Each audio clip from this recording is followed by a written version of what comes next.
Hoje, meus irmãos, nós vamos ler somente Mateus capítulo 10, do versículo 1 ao versículo 4.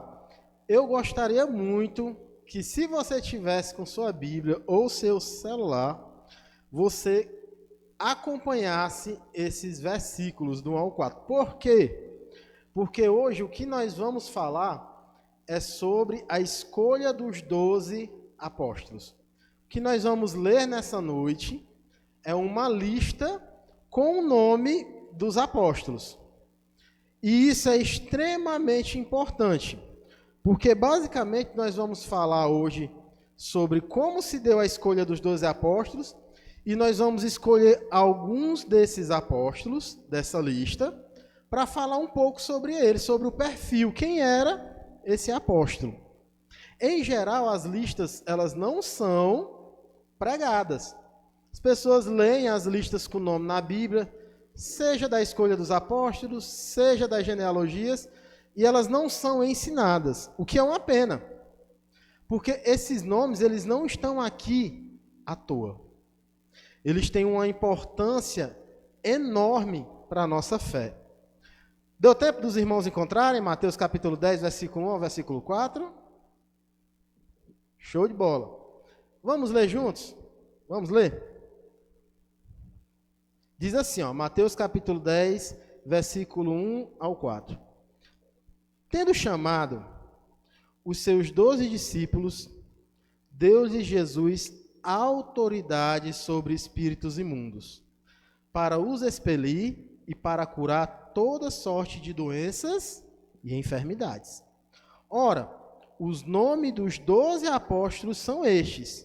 Primeiro, Simão, por sobrenome Pedro, André, seu irmão, Tiago, filho de Zebedeu, João, seu irmão, Filipe e Bartolomeu, Tomé e Mateus, o publicano, Tiago, filho de Alfeu e Tadeu, Simão, o Zelote, Judas Iscariotes, que foi quem o traiu. Se alguém me perguntasse assim, Isane, qual é o texto mais importante que não pode faltar num seminário de missões para que as pessoas entendam como é que funciona a missão de Deus na Terra, com certeza seria, para mim, Mateus capítulo 10. Porque é em Mateus capítulo 10, todo o capítulo 10, e hoje a gente vai ler só o iniciozinho do capítulo 10, só os 4 primeiros versículos, mas é em Mateus capítulo 10, irmãos, que acontece uma coisa assim incrível. Jesus, ele escolhe 12, entre os muitos discípulos, ele escolhe 12. Jesus passa a chamar eles de apóstolos, e Jesus, pela primeira vez, envia eles sozinhos para o campo missionário. Eles nunca tinham ido sós. Eles sempre estavam ali, no estágio, olhando ali o Senhor Jesus, fazendo milagres, fazendo curas, expulsando demônio. Olhar Jesus expulsar um demônio é uma coisa. Expulsar o demônio é outra.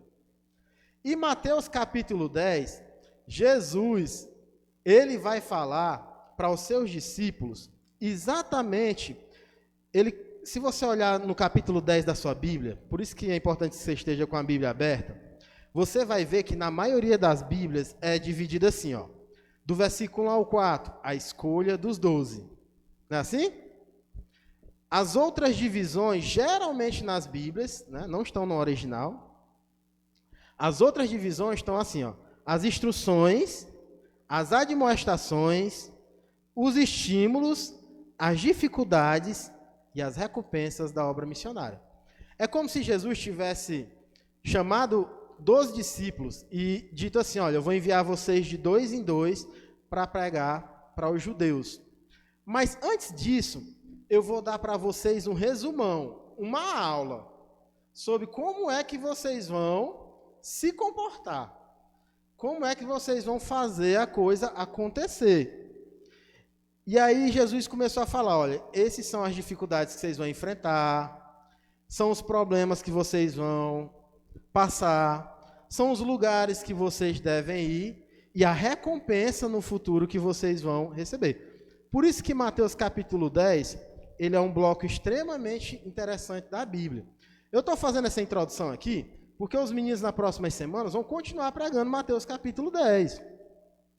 E Mateus capítulo 10, ele na verdade é um bloco que começa um pouquinho antes. Se você for ver lá Mateus capítulo 9, 35, 38, você vai ver que Jesus está falando para os seus discípulos que a seara na verdade é grande, os ceifeiros são poucos, por isso a gente tem que rogar ao Senhor da seara para enviar mais ceifeiros. Então, Mateus capítulo 10, ele é resultado de Mateus capítulo 9, 35 ao 38. Por isso que seria interessante, quando os irmãos chegarem em casa, vocês lerem desde Mateus capítulo 9, versículo 35, até o final de capítulo 10, e ler várias vezes. Eu acho que eu já li esse texto tantas vezes, que a minha Bíblia está quase rasgando já nesses versículos, de tanto eu passar a caneta e anotar e pensar, porque, afinal, que nós somos missionários, né? Então, a gente tem que pensar continuamente em quais são as instruções do nosso trabalho. Mas, bem, vamos lá para o versículo 1. Olha o versículo 1 na sua Bíblia. Mateus capítulo 10, versículo 1. Tendo chamado os seus 12 discípulos, Jesus lhes deu autoridade sobre os espíritos imundos, para expelir e para curar toda sorte de doenças e enfermidades. Então, o que foi que Jesus fez? No meio dos seus discípulos, Jesus escolhe 12 e Jesus dá para eles autoridade. Essa palavra autoridade significa aqui nesse texto poder. Jesus dá para aqueles 12 homens um poder sobrenatural que os discípulos ainda não tinham. Jesus dá uma parte do seu poder para aqueles homens, para que aqueles homens pudessem curar enfermos e expulsar demônios e fazer da mesma forma que Jesus fazia no capítulo 8, no capítulo 9. E Jesus chama aqueles discípulos e derrama sobre eles esse poder especial, e Jesus prepara eles para uma missão, para um trabalho. Então, Jesus capacita aqueles homens para o trabalho que eles vão realizar. Versículo 2 diz assim: Ora, o nome dos 12 apóstolos são estes. Parei. Aqui, pela primeira vez na Bíblia, os discípulos são chamados de apóstolos. Jesus escolhe no meio dos muitos discípulos 12 e vai chamar eles de apóstolos. Apóstolos aqui significa enviado, mensageiro, comissionado, aquele que tem a autoridade do seu Senhor e que fala em nome do seu Senhor. Então o Senhor derrama poder para que aqueles 12 homens façam as mesmas obras que Jesus.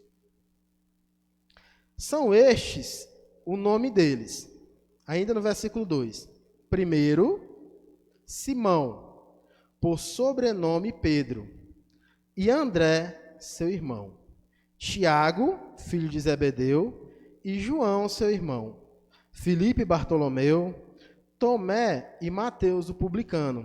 Tiago, filho de Alfeu, e Tadeu. Simão, o zelote, e Judas Iscariotes, que foi quem o traiu. Meus irmãos, nós vamos se concentrar aqui um pouco no nome dos apóstolos. Em nome de alguns apóstolos. São quantos apóstolos aqui? 12. Não é isso? Você vai ver essa mesma lista de nomes em Mateus, em Marcos e em Lucas. E você vai ver essa lista com uma coisa em comum. Uma coisa em comum as três listas têm. O primeiro nome da lista sempre é Pedro. O último nome da lista sempre é Judas. E o nome de Judas sempre vem com uma vírgula. Aquele que traiu Jesus.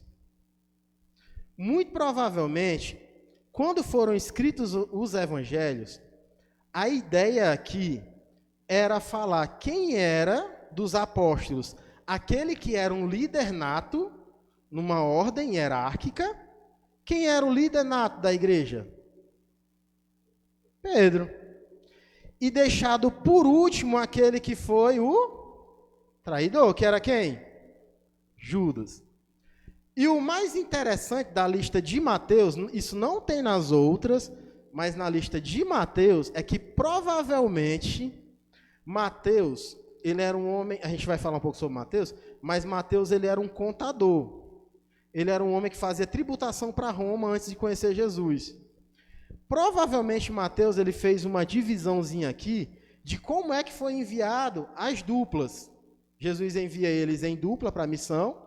Então, provavelmente, você imagina, só para você ter ideia, veja aí no versículo 2, Pedro, nessa lógica, ficou com André. André era o que de Pedro? Irmão de Pedro.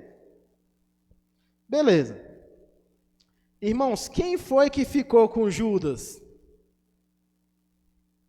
na lista, segundo essa lógica? Simão. Sempre tem aquele que se dá mal nas divisões, né? Que pega o pior grupo. Bem, nós vamos falar aqui, não sobre todos os apóstolos, porque isso ia demandar muito do nosso tempo e a gente não tem, mas nós vamos falar sobre alguns poucos desses apóstolos. Por que que você acha que Jesus escolheu esses homens? Quando você vai para o supermercado, você vai fazer as suas compras, imagine que você fosse comprar 1 quilo de arroz, e quando você fosse ler o rótulo do arroz, tivesse assim, esse arroz contém pequenos insetos. Você compraria esse arroz? Provavelmente não. Quando eu era criança, a gente às vezes comia um arrozinho com gorgulho, né? Mas provavelmente você não compraria.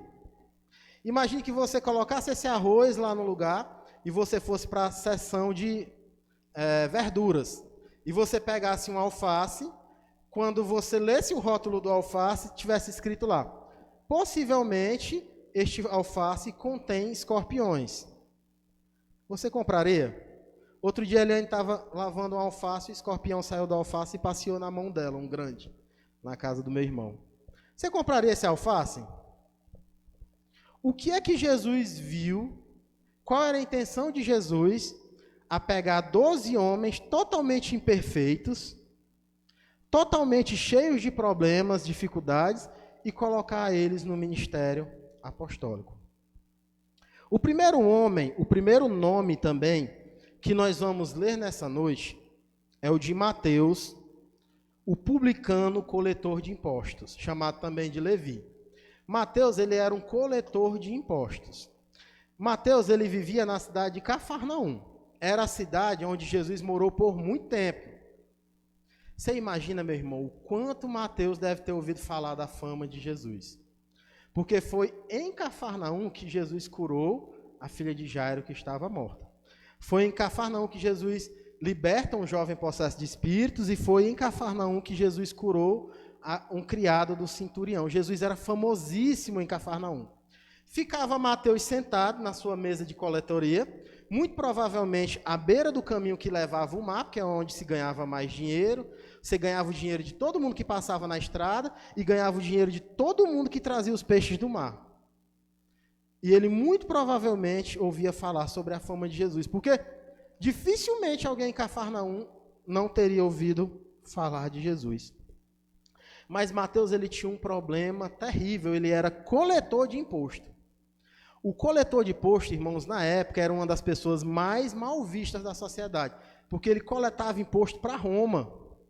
O coletor de imposto ele era tão mal visto, que ele não podia entrar no templo. Ele tinha que orar fora. Não sei se vocês lembram da história de Jesus sobre o fariseu e o publicano, que é o coletor de imposto. O fariseu lá dentro orando, e o que é que Jesus usa o termo? De longe o publicano orava. Sabe o que é que isso significa? Que o publicano estava fora do templo, no lugar onde podia ficar os que não eram israelenses, orando, olhando para o templo, envergonhado do seu pecado. O nojo que os judeus tinham dos publicanos era tão grande, a aversão era tão grande, que se um judeu pagasse um publicano, ele não aceitava o troco de volta do tributo, porque ele achava que o publicano era imundo, e se ele pegasse na moeda que vinha da mão do publicano, ele também ficaria imundo. Mateus se encontrava nessa situação, era um homem rico, mas odiado. Jesus passa por Mateus na coletoria e fala para ele assim: vem, segue. Mateus, ele deixa tudo e segue Jesus naquela mesma hora. Isso é tão interessante de se notar, irmãos, que a Bíblia diz que Mateus não fala isso no Evangelho, vai falar Lucas, no Evangelho de Lucas, diz que Mateus ele deu uma grande festa, um almoço para Jesus e para os seus discípulos. E aí Jesus foi para a casa de Mateus. Sabe quem é que estava lá na casa de Mateus? Os pecadores, as meretrizes, os homens que eram odiados pela sociedade, ao ponto dos fariseus olharem para Jesus e disseram assim: esse homem não é de Deus não, que esse homem vai para a casa de um pecador almoçar com outros pecadores. Vocês sabem por que Mateus fez isso? Porque Mateus não era amigo de nenhum religioso da cidade. Nenhum religioso de Israel aceitaria sentar numa mesa com Mateus. Com Mateus só se sentavam as piores pessoas de Roma e de Israel. A casa de Mateus não estava cheia de pessoas pecadoras porque ele queria. A casa de Mateus estava cheia de pessoas pecadoras porque eram as únicas pessoas que ele tinha contato. Jesus chama Mateus, Mateus se levanta, deixa aquele emprego maravilhoso que ele tinha, de muito lucro para trás, e segue Jesus. Provavelmente, de todos os apóstolos, nenhum teve uma perca financeira tão grande quanto Mateus. Talvez seja por isso que unicamente no Evangelho de Mateus, é escrito as parábolas da pérola de grande valor e do tesouro escondido. Eu queria ler para vocês essas parábolas. Também o reino dos céus é semelhante a um tesouro escondido num campo, que um homem achou e escondeu. E pelo gozo dele, vai, vende tudo quanto tem e compra aquele campo. Outra assim, o reino dos céus é semelhante a um homem negociante que busca boas pérolas. E encontrando uma pérola de grande valor, vendeu tudo quanto tinha e comprou. Só Mateus traz essas parábolas. As duas parábolas falam de um homem que perdeu tudo para ganhar o reino. Mateus fala de si mesmo. Meus irmãos, talvez você se sinta como Mateus, um pecador, alguém que não é suficiente para a sociedade, não é suficiente para os outros, mas se você ouvir a voz do Senhor chamando, não endureça seu coração, não tenha medo. Se levante, confie no Senhor e siga. Nós podemos chamar Mateus, o apóstolo Mateus, de um pecador arrependido e perdoado. O segundo nome dos apóstolos aqui é Simão, o Zelote. Simão o Zelote, ele tem uma história extremamente interessante, porque ele não é comentado na Bíblia em lugar nenhum, a não ser na lista dos apóstolos. Simplesmente sabem que Simão era um zelote. Zelote pode ter dois significados. Ou um homem que tinha um zelo muito grande, o que provavelmente não é o que a Bíblia está dizendo, ou um homem que era partidário do partido dos zelotes. O partido dos zelotes era um partido político extremamente conservador entre os judeus. Os zelotes tinham um sonho, o sonho de libertar Israel de Roma à força. Os zelotes eles eram conhecidos por levar até as últimas consequências o amor pela nação. O amor político. Eles eram, meus irmãos, tão sérios nisso que existia um grupo no meio dos zelotes chamados sicários. Os sicários, eles usavam a sicai, que era um punhalzinho pontudo, pequeno, torto. Estilo esse que o Jadelso usa, viu? Só anda armado. Os sicários, eles iam para o meio de Israel, quando Jerusalém estava cheia, eles iam para as festas, eles colocavam aquele punhal no meio da roupa deles, eles aproveitavam quando os soldados romanos ou algum judeu que tinha se vendido para Roma estava no meio da festa, como quem não quer nada, ele dava uma punhalada com aquele punhal torto entre as costelas. Rapidamente aquele soldado caía morto no chão, sangrando internamente, sem ter a mínima chance de defesa. Muito provavelmente, Simão fazia parte desse partido político, que dizia assim, só existe um Deus em Israel, e nós não vamos se dobrar ao comando do imperador de Roma. Simão era um homem que foi acostumado a achar que pela força do seu braço, pela força daquilo que ele fazia, ele ia dar uma ajuda para Deus. Simão era um zelote. Meus irmãos, as igrejas evangélicas estão cheias de Simão zelote. Pessoas que acreditam que a política é a única salvação para o nosso país. Que acreditam que o seu pensamento ultraconservador sobre as coisas, a sua visão ultranacionalista das coisas, é a esperança. Que acreditam que existem dois Messias, um da igreja e um do país, que é um político. Se nós pegarmos Mateus e Simão, eles são os dois extremos. Muito parecido com o que nós temos hoje no Brasil, a extrema esquerda, a extrema direita. Muito provavelmente Mateus, se visse Simão antes de se converter a Jesus, ia tentar cobrar imposto de Simão. E Simão, se visse Mateus antes de conhecer Jesus, ia tentar esfaquear Mateus. Eles eram opostos nos pensamentos, nas ideias políticas, nas suas condições sociais. Jesus começa a quebrar as ideias deles. Tanto a ideia de Mateus de amor ao dinheiro, segurança no Estado, segurança no emprego, como a ideia de Simão, um homem violento, de pensamentos ultraconservadores, que achava que com a força do próprio braço ia mudar as coisas. Jesus converte o coração deles e coloca eles no mesmo grupo de apóstolos. Jesus não deixou eles igual. Às vezes as pessoas se habitam a isso, a achar que a gente se converte e fica igual. Então, a pessoa acredita que o aborto é o único caminho. Ela se converte, se torna cristã, se torna membro da igreja, mas ainda é abortista. A pessoa é apaixonada por política, mata e morre por política, se converte, vai para uma igreja e acha que pode acabar o culto de domingo subindo um caminhão para xingar o político do outro lado. Não foi isso que aconteceu com Simão, não foi isso que aconteceu com Mateus. Eles se converteram e abandonaram as suas velhas convicções.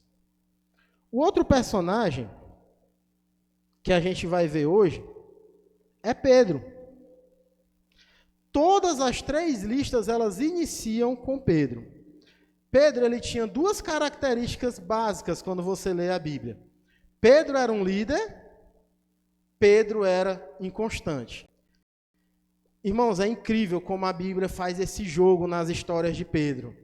Pedro é um líder, Pedro é um homem que fala o que os outros não têm coragem, que faz o que os outros não têm fé para fazer, que crê naquilo que os outros não creem, ao mesmo tempo que Pedro é extremamente inconstante. Ninguém dos discípulos foi tão elogiado como Pedro, ninguém dos discípulos também recebeu uma repreensão de Jesus tão forte como Pedro. Pedro tinha atos de coragem extremo, mas atos de covardia profundo. Nós vamos ver Pedro, ele começa a seguir Jesus por causa do seu irmão André. André era um seguidor de João Batista, um discípulo de João Batista. João Batista fala que Jesus Cristo é o Messias, é o enviado de Deus. André corre para Pedro e diz assim, encontramos o Messias, você tem que conhecer ele. Pedro tem um primeiro contato com o Messias, conhece Jesus. Um tempo depois, Pedro estava tentando pescar e não tinha pegado nada durante a noite. Jesus se aproxima do barco e aí acontece o milagre da pesca maravilhosa, onde os barcos enchem de peixe. E Pedro reconhece de fato que Jesus é Messias, deixa tudo para trás e segue. Mas Pedro, irmãos, ele começa a seguir Jesus, mas a inconstância do coração de Pedro é desesperadora, como a inconstância do nosso coração é desesperadora. Como é difícil o nosso coração estar, às vezes, empolgado com a igreja, empolgado com o evangelho, empolgado com a pregação, empolgado com o trabalho missionário, e 2 semanas depois está desestimulado com a igreja, desestimulado com o evangelho, desestimulado com a pregação, desestimulado com o trabalho missionário. Eu não sei se o seu coração é assim, mas tem pessoas que têm uma tendência de ser uma gangorra. Sobe, desce. Sobe, desce. Pedro era um líder, era nato, era dele, mas ele era inconstante. A Bíblia diz que Pedro, depois da pesca maravilhosa, ele foi o único que teve coragem de caminhar com Jesus sobre as águas. Ele viu o Senhor nas águas, todo mundo achava que era um fantasma, e ele teve coragem de dizer, mestre, se é o Senhor, deixa que eu caminhe também. Meus irmãos, olha a coragem de Pedro. Um versículo depois, a Bíblia diz assim, mas ele afundou. Ele sobe, ele desce.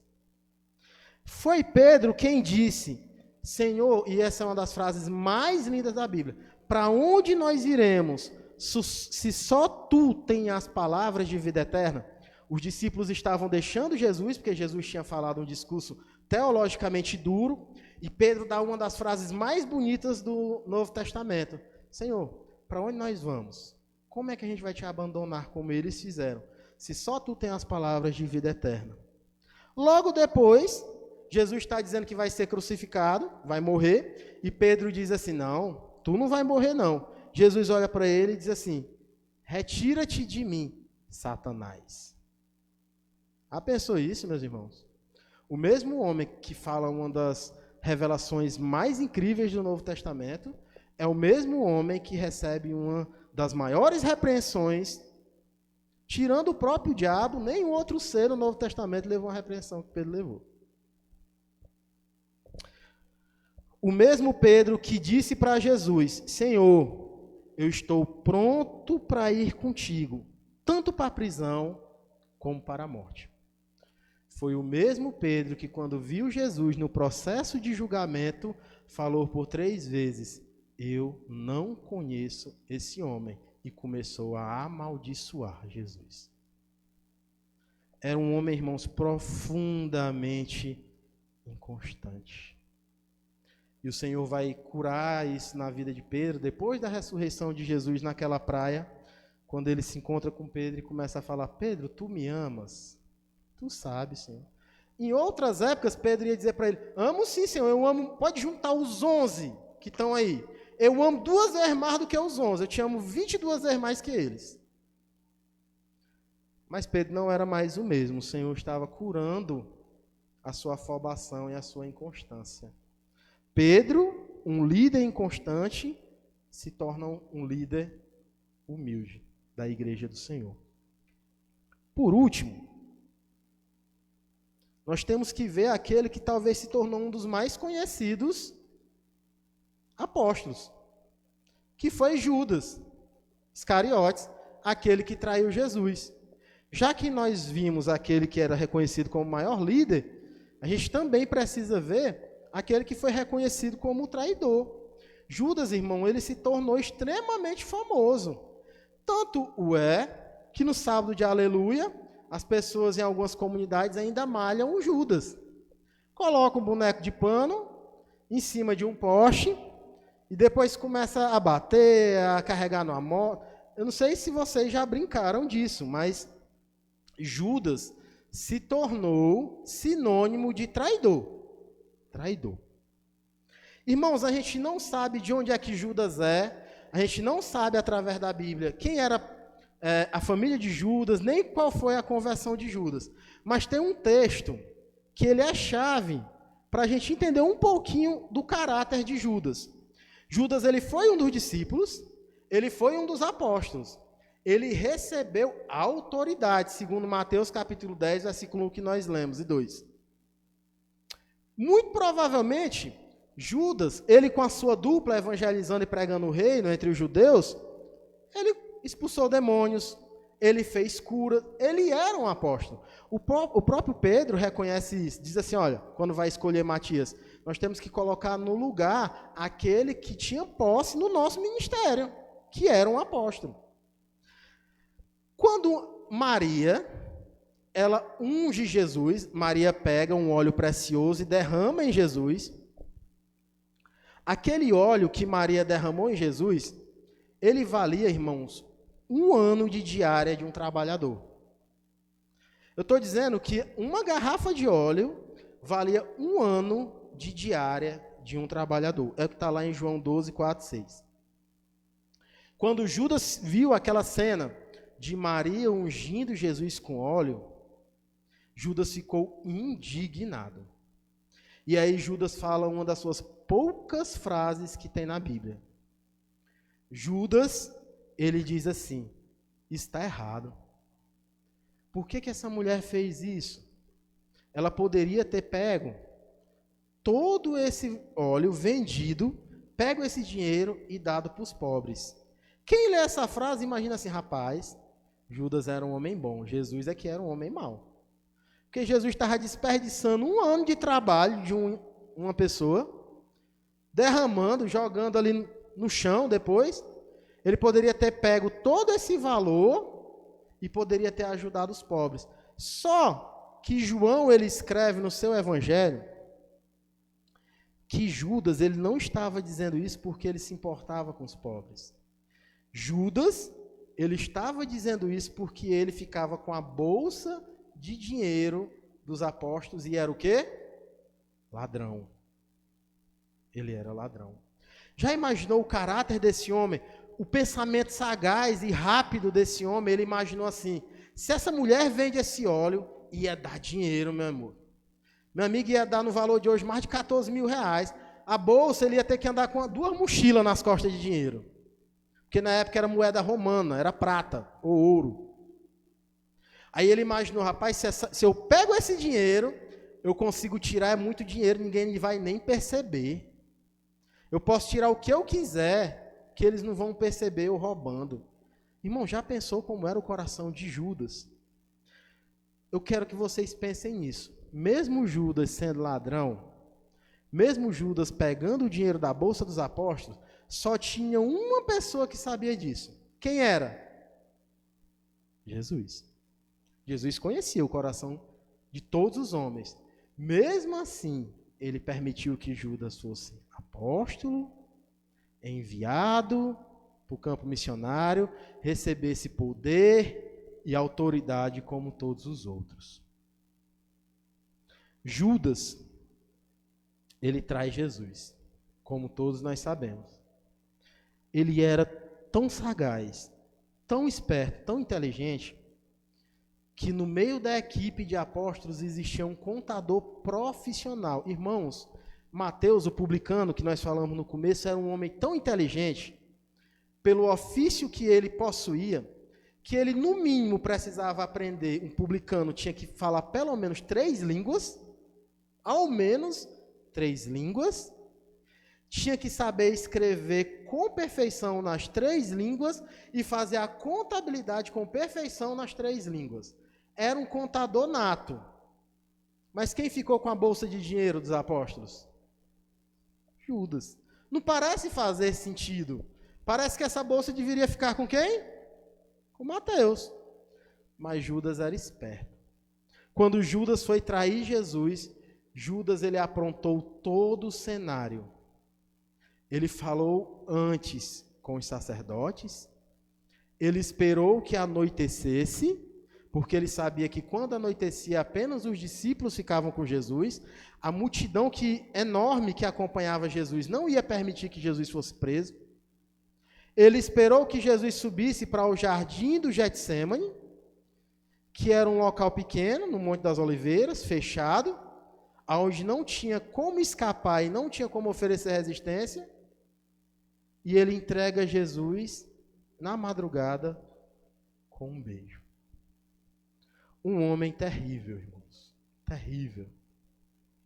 Depois daquilo, ele sente uma angústia tão grande que ele devolve as 30 moedas que ele ganhou pelo preço de Jesus. E as 30 moedas, irmãos, eram um valor tão baixo que 30 moedas dava para comprar apenas um escravo. Foi por isso que Jesus foi vendido, pelo preço de um simples escravo. Ele joga aquelas 30 moedas no pé dos sacerdotes e vai cometer suicídio.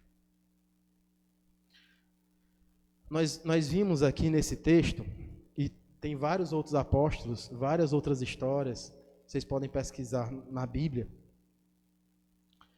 Nós vimos aqui 4 personagens. Mateus, um pecador publicano. Nós vimos aqui Simão, um zelote, ultraconservador. Pedro, um líder indeciso. E Judas, aquele que traiu Jesus. O Senhor estava trabalhando na vida de todos. De todos. Eu me fiz essa pergunta quando eu estava estudando esse texto. O que eles tinham em comum? O que aqueles 12 homens tinham em comum? A primeira coisa que eles tinham em comum é que eles eram homens simples, homens qualquer, homens da comunidade, homens diversos, mas simples. O Senhor não escolheu nenhum rei, nenhum imperador, nenhum filho do sumo sacerdote. O Senhor escolheu galileus, homens simples.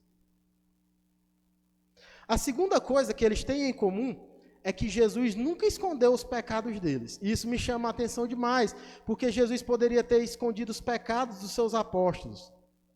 Jesus poderia ter omitido para que as Escrituras não tivessem escrito os erros de Pedro, os erros de Mateus, os erros de Judas. Qual é o gerente de uma empresa que vai ficar falando mal dos seus funcionários de confiança para outra empresa? Você está vendo aqui? Esse aqui é meu funcionário, eu gosto muito dele. Inclusive, ele é ladrão. Faz isso? Não. Você protege a sua equipe, para que não vaze os pecados secretos. Jesus, ele descortina os pecados dos apóstolos. Quando eu olho para isso, eu penso assim, Senhor, eles eram homens comuns, com pecados e erros profundos. A terceira coisa que esses homens tinham em comum é que todos os 11, tirando Judas, tiveram, irmãos, um encontro transformador com Cristo. Eles não tiveram apenas um encontro com Cristo, eles tiveram um encontro transformador com Cristo. Porque se encontrar com Cristo, milhares de pessoas se encontraram na Galileia. Foram curados, foram ressuscitados, receberam a visão novamente, voltaram a andar, enfim. Mas apenas algumas pessoas tiveram, de fato, um encontro transformador com Cristo. Aquele encontro, irmão, que mexe na sua alma, no seu pensamento, mexe em tudo dentro de você, quebra tudo, mistura tudo, faz tudo novo. 11 desses 12 homens tiveram esse tipo de encontro. Quando eu leio essa lista no nome dos 12 e aquilo que Deus fez com que eles fizessem, a maioria dos apóstolos, provavelmente, quase todos, tirando João, eles morreram com mortes terríveis. Seja por crucificação, seja porque foram queimados, seja porque foram cortados a meio. E eles não negaram ao Senhor, eles foram transformados. Isso me faz pensar, irmãos, muito na igreja brasileira. A igreja brasileira é uma das igrejas do mundo mais mistas que pode existir. Na igreja evangélica, cristã brasileira, tem gente de todo tipo.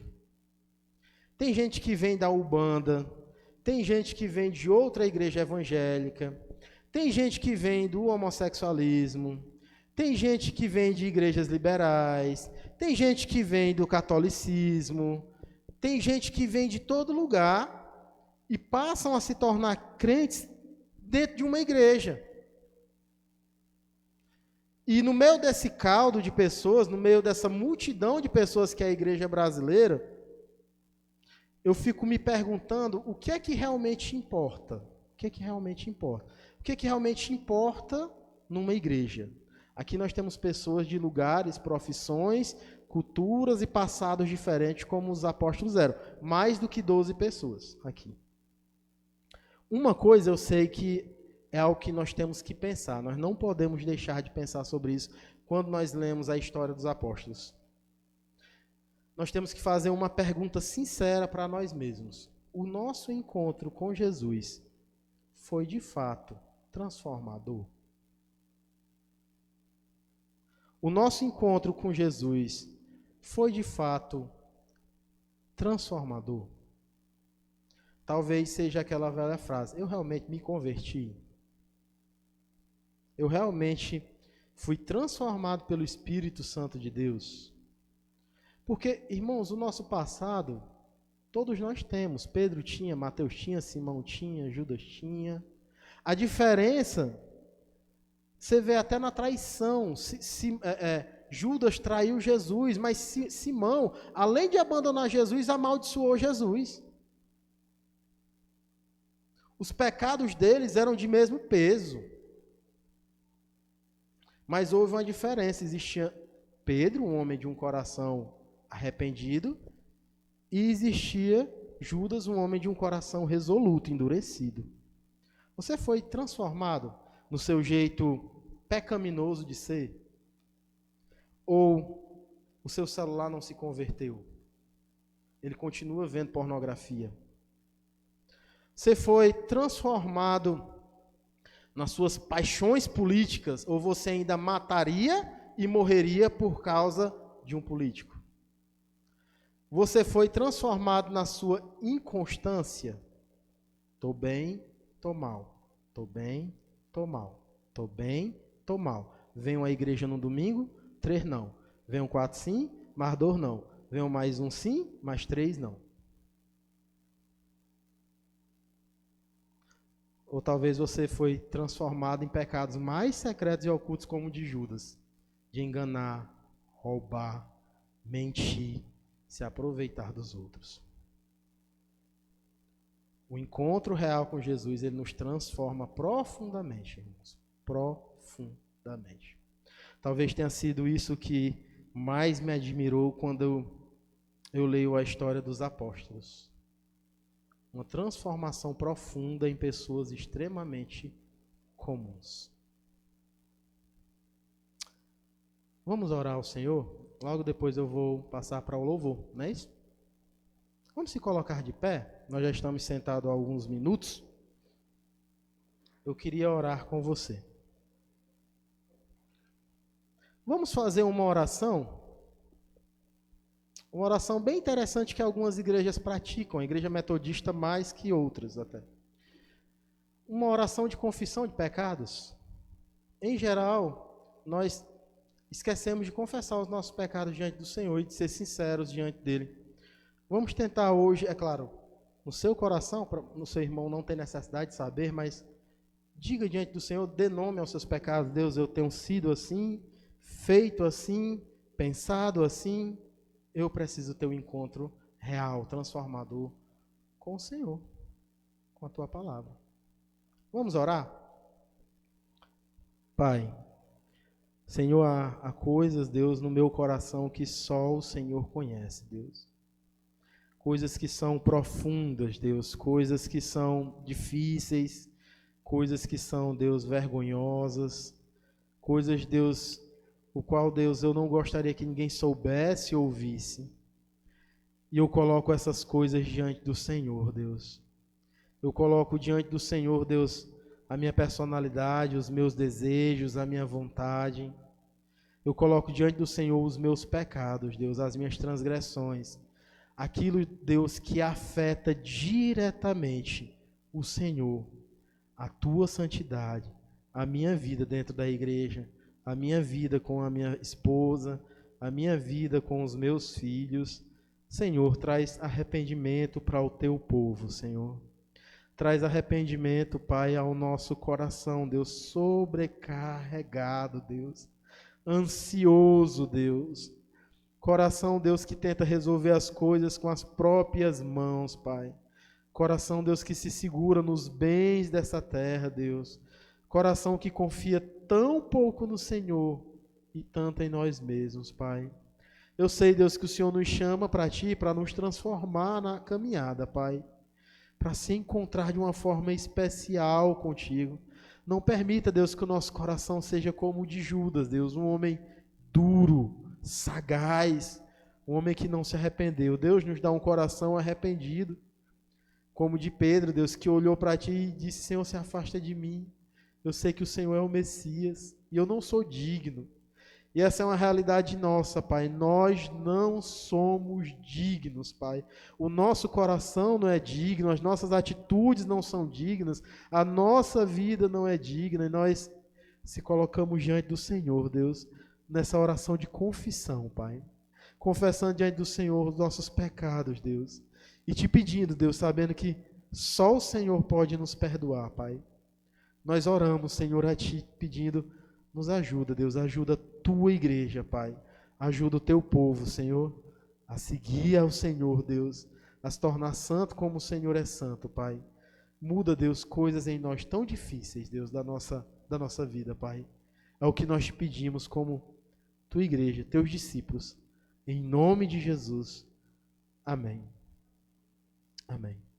Os irmãos podem sentar, os irmãos vão cantar. O Anderson também ainda vai